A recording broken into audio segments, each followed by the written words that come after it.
Hey everyone, it's Jason from Indie Cardboard. I was tagged in a video series started by Cardboard Republic called Three on a Theme, and the always awesome MaggieBot tagged me to make a video that fit the Halloween theme of spooky stories and haunted houses and tricks and treats. And so here I am. You know, I know you're not used to seeing me like this, moving and talking with my words, but we'll see how this goes. The first game that I'd like to talk about with regards to spooky stories is a two-player game from Asmodee called Claustrophobia. This is actually my favorite two-player game, and you can house rule it pretty easily to suit more than two players, but out of the box, this is a game for two.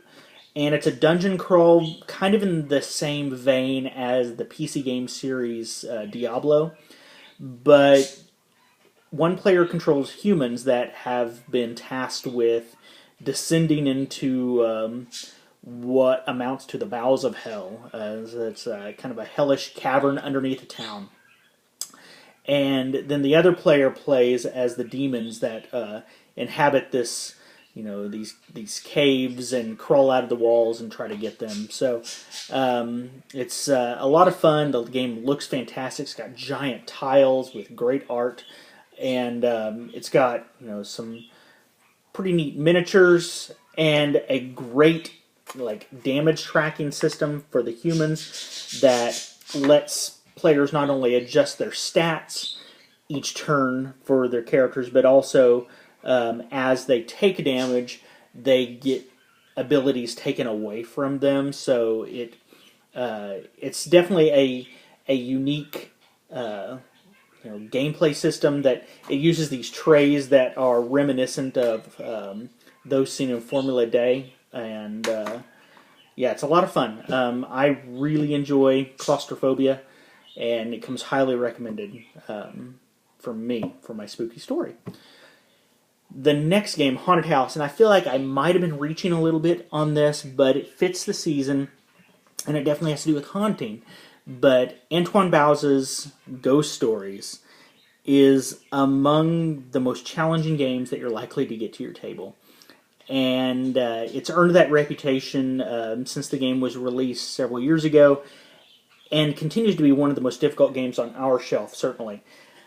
It's a game for up to 4 players, and you each take control of a monk in a town that's randomly generated with tiles, and then turn after turn you are tasked with defending the town from wave after wave after wave of ghosts.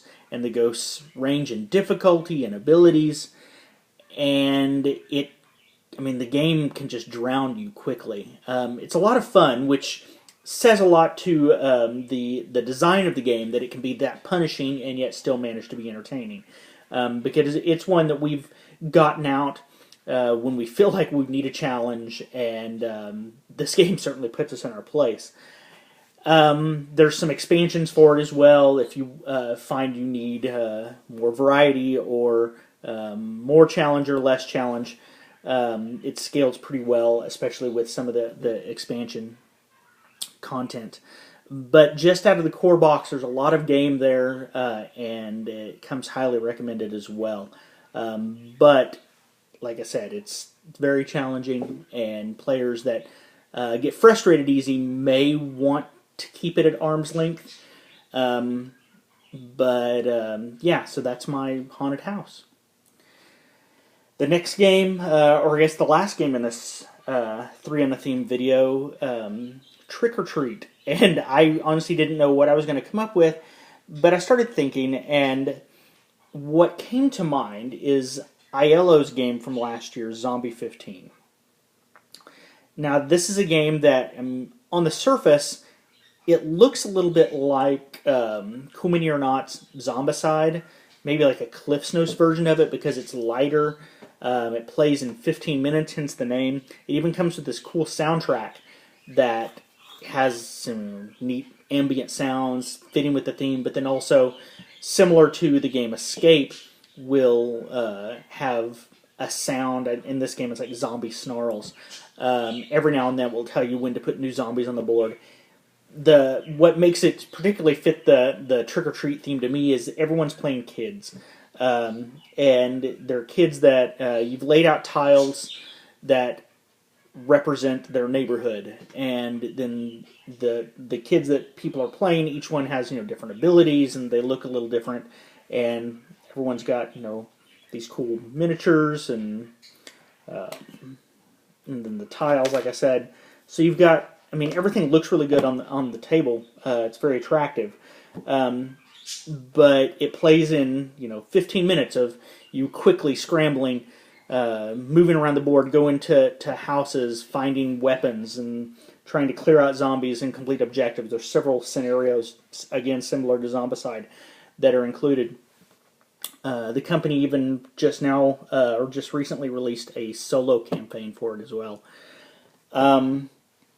So, it's not a perfect game by any means. It's fun, but because of the sheer amount of pieces involved, it can take as long or longer than the 15-minute playtime to actually set up and play.